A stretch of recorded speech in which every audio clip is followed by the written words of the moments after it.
अब अगली खबर देखिए। वो खबर देखने के बाद शायद आपको एक बार फिर से सिस्टम की जो बात बार बार हमने की है उसमें फैले भ्रष्टाचार को आप समझ पाएंगे, और ये जानने की कोशिश भी हम यहां पे करेंगे कि भ्रष्टाचार एक अवस्था है या सुनियोजित व्यवस्था है। एक सरकारी बाबू अगर पूरी जिंदगी नौकरी करे तो कितना कमा सकता है? इस सवाल का जवाब इस बात पर निर्भर करता है कि सरकारी बाबू ईमानदार है या भ्रष्ट। अगर ईमानदार है तो अपनी कमाई से इज्जतदार जिंदगी के लिए जरूरी चीजें हासिल कर सकता है, लेकिन अगर सरकारी बाबू रिश्वतखोर है तो क्या क्या हासिल कर सकता है ये हम आपको अब दिखाते हैं। ये महल सा घर जो भी आप देखने वाले हैं, जहां पर ये नोटों का अंबार आपको नजर आ रहा है, ये महल सा घर है। ये मध्य प्रदेश के जबलपुर में है, जो 10,000 स्क्वायर फीट में बना है, यानी वर्ग फीट में बना है। 3 मंजिल के इस घर में हर वो चीज मौजूद है जो लग्जरी आइटम्स की लिस्ट में आती है। लिफ्ट से लेकर झूमर, स्विमिंग पूल, गार्डन, कीमती लाइटिंग और चमचमाता हुआ फर्श। यह घर किसी राजा का महल जैसा लगता है, लेकिन इस महल जैसे घर में कोई राजा नहीं रहता, बल्कि एक भ्रष्ट सरकारी बाबू रहता है।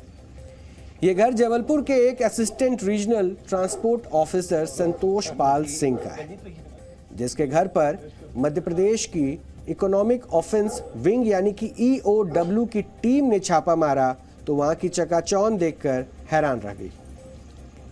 अब जरा जो तस्वीरें हम आपको दिखाएंगे, ये देखिए तस्वीरें।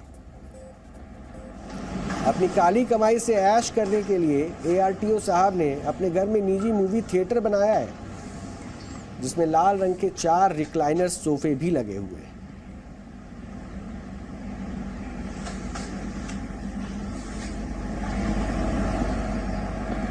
ये भ्रष्ट बाबू के ऐशो आराम की वो तैयारियां थी जो इन्होंने इस महलनुमा घर में तैयार किए थे।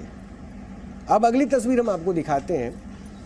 इस आलीशान घर में बाथरूम को भी आप देखिए, लग्जरी के वहाँ पे सारे आइटम मौजूद हैं, और रिश्वत की कमाई करते करते थक जाने के बाद ARTO साहब इसी जकूजी में आराम फरमाते हुए फ्रेश हुआ करते थे। यानी भ्रष्टाचार की कमाई करने के बाद जो थकान होती थी, इसी जकूजी में ही वो उतारते थे।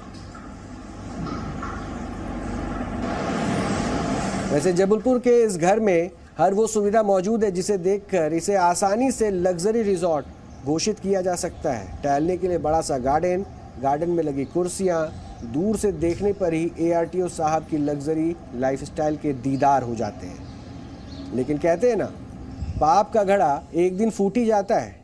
ARTO संतोष पाल सिंह की काली कमाई पर EOW की नज़र पड़ गई और उनके ठिकानों पर रेड पड़ गई।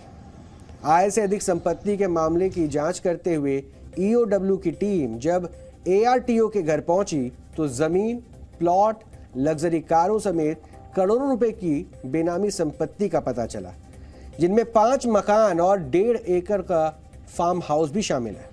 इसके अलावा 16 लाख रुपए का कैश भी बरामद हुआ, लाखों रुपए की ज्वेलरी भी मिली है। जो शिकायत के गोपनीय सत्यापन के दौरान जानकारी प्राप्त हुई थी, उसमें लगभग इनके कुल 6 आवासीय मकान यहाँ होना पाया गया, जिसमें कि एक मकान जिसमें कि अभी सर्च कार्य चल रही है वह शामिल है, और एक फार्म हाउस चरगवा रोड पर होना पाया गया है। एक 4 पहिया वाहन और 3 2 पहिया वाहनों के बारे में जानकारी प्राप्त हुई है, और बाकी अभी सर्च के दौरान कई संपत्तियों के दस्तावेज मिले हैं, जिसका विश्लेषण और अध्ययन किया जा रहा है। हमारे सिस्टम को लगे भ्रष्टाचार के दीमक का ये एक और उदाहरण है।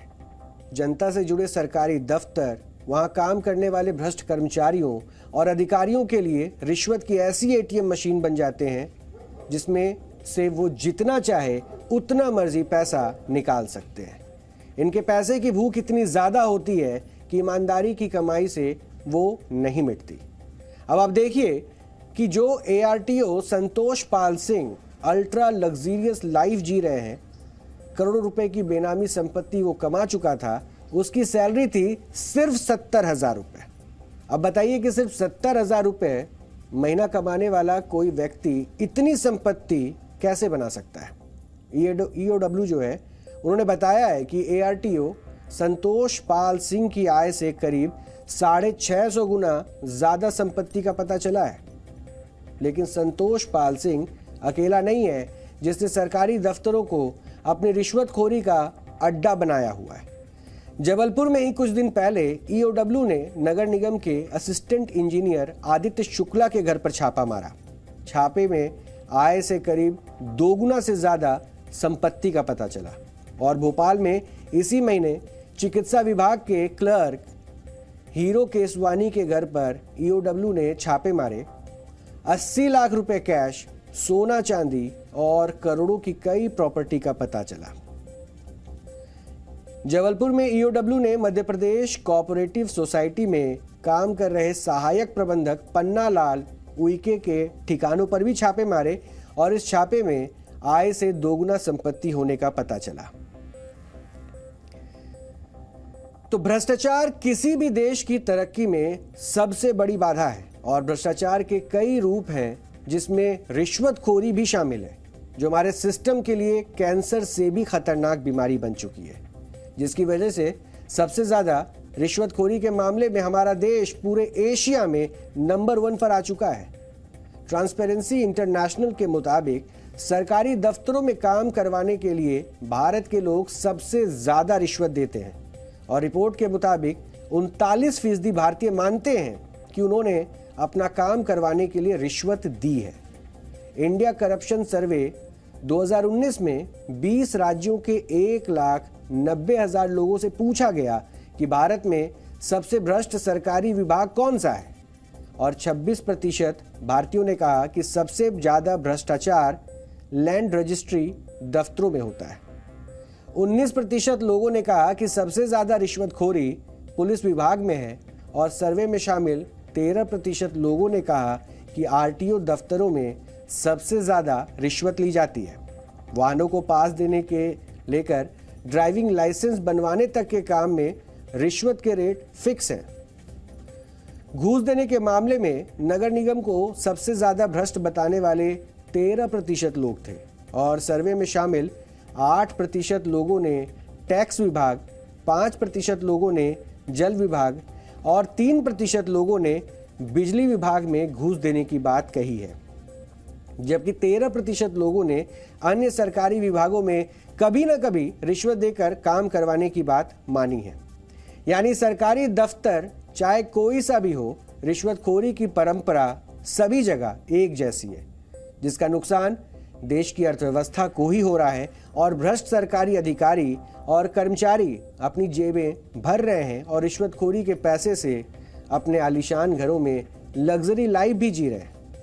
ये वो तस्वीर है जो दिखाता है कि भ्रष्टाचार इस देश में किस तरह से बुनियादी तौर पर अपनी जड़ें पसार चुका है और इसी को लेकर लाल किले से भी प्रधानमंत्री ने वो चिंता जाहिर की थी।